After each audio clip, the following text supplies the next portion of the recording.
May 24th, 2025. On Thursday, the Trump administration told Harvard University that because it had not handed over information on foreign students' protest activities, violent activity, and coursework, the university had lost the privilege of enrolling foreign students.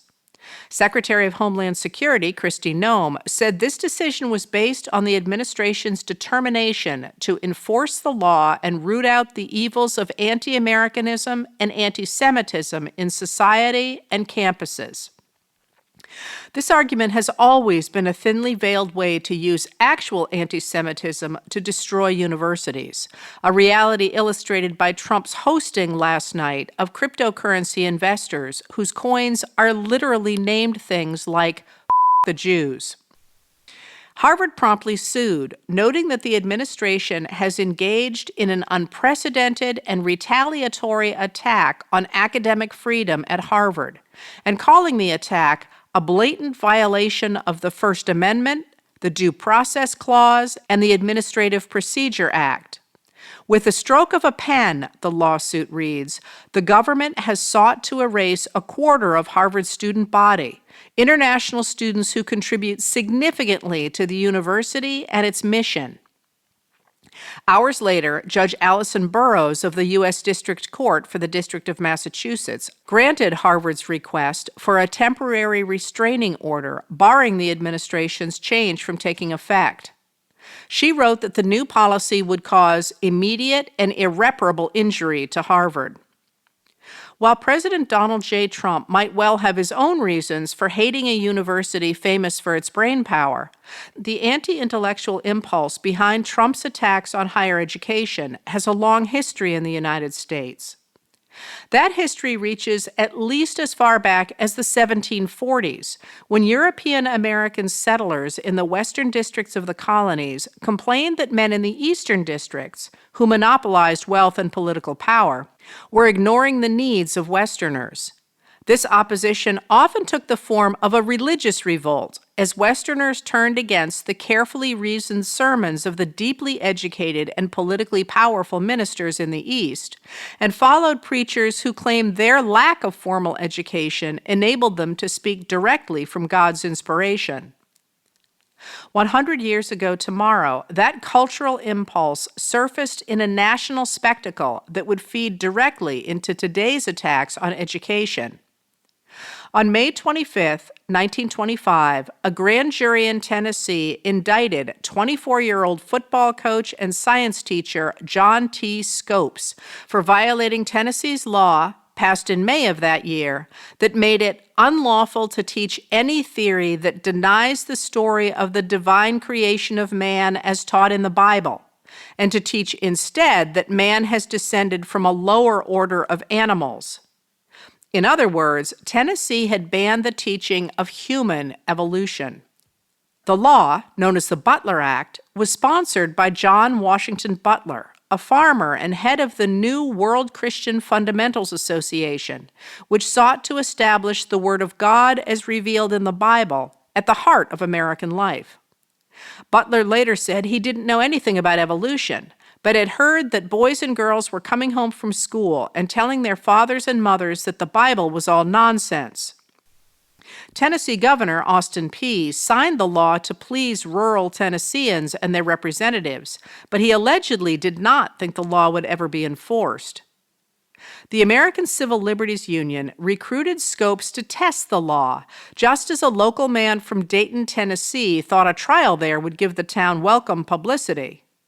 The resulting Scopes trial became a national referendum on modernism and education versus a fundamentalist religious urge to move the country backward. Scopes ultimately was found guilty, but the trial showed religious fundamentalists as incompatible with the modern world. While some fundamentalists backed away from the public sphere after the trial, others began to try to transform American business, just as Bruce Barton suggested could be done in his 1925 bestseller, The Man Nobody Knows, which showed Jesus as the founder of modern business. In his 2016 The Blessings of Business, historian Darren Graham traces how fundamentalist leaders began to work with big business, especially as Democratic President Franklin Delano Roosevelt challenged traditional racial and gender lines.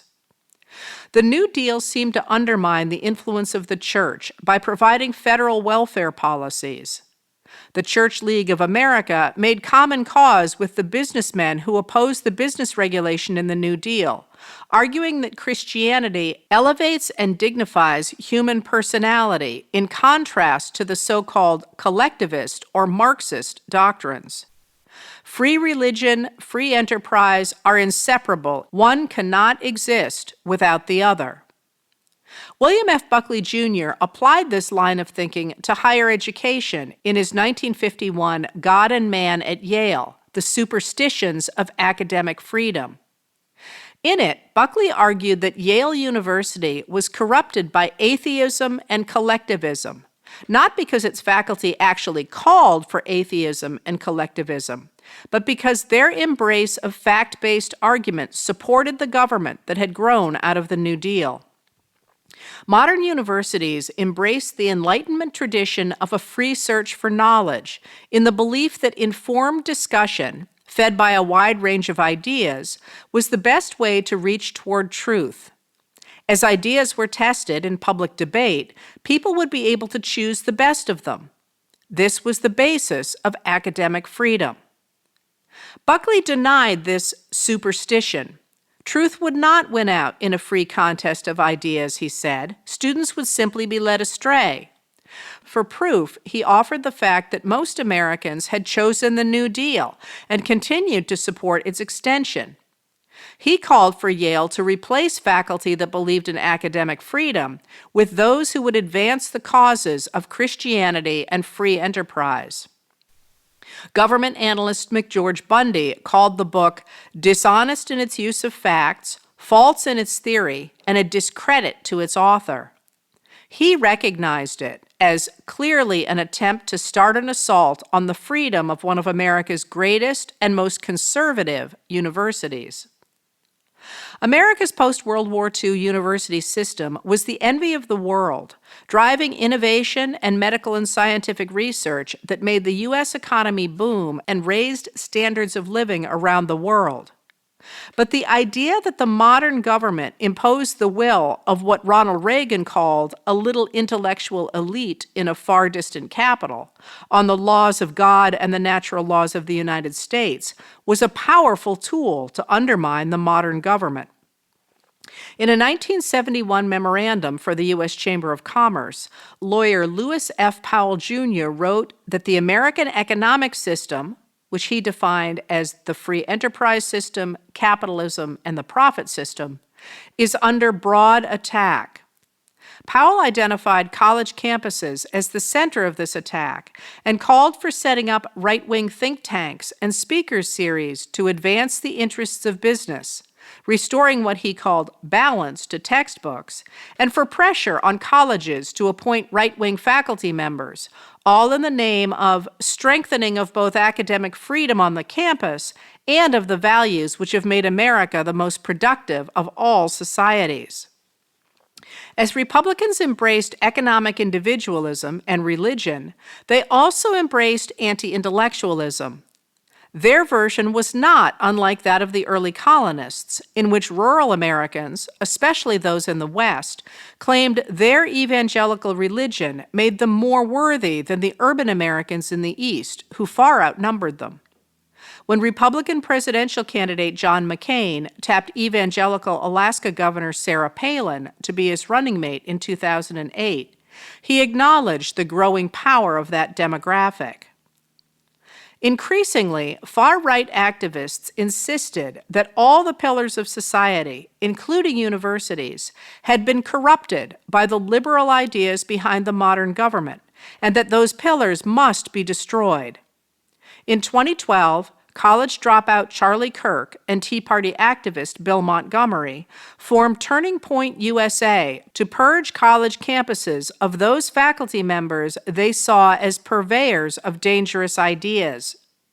After Trump's election in 2016, the organization launched the Professor Watchlist, which listed faculty members it claimed, without evidence, discriminate against conservative students, promote anti-American values, and advance leftist propaganda in the classroom. I was one of the first on the list. That impulse to purge society of the institutions that support modern liberal government became a full-throated attack on universities. In a 2021 interview, then Senate candidate J.D. Vance said that the American right has lost every major powerful institution in the country, except for maybe churches and religious institutions, which of course are weaker now than they've ever been. We've lost big business, we've lost finance, we've lost the culture, we've lost the academy. And if we're going to actually really affect real change in the country, it will require us completely replacing the existing ruling class with another ruling class. I don't think there's sort of a compromise that we're going to come with the people who currently actually control the country. Unless we overthrow them in some way, we're going to keep losing. We really need to be really ruthless when it comes to the exercise of power, he said. That same year, Vance told the National Conservatism Conference that we have to honestly and aggressively attack the universities in this country. We live in a world that has been made effectively by university knowledge, and to rebuild the nation along the lines of white Christian nationalism, the universities must be destroyed.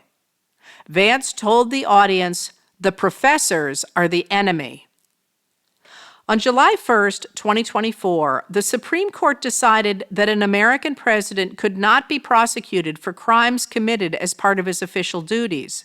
And the next day, Heritage Foundation President Kevin Roberts, the key organizer of Project 2025, went on Steve Bannon's podcast, War Room, to tell supporters that America's radical white Christian nationalists were going to win. We're in the process of taking this country back. He said the country needed a strong leader because the radical left has taken over our institutions. And now the Trump administration is dismantling higher education. As Harvard said in its lawsuit, there is no lawful justification for the government's unprecedented revocation of Harvard's certificate for accepting foreign students, and the government has not offered any. We are in the process of the Second American Revolution, Heritage Foundation President Kevin Roberts said last July, which will remain bloodless if the left allows it to be.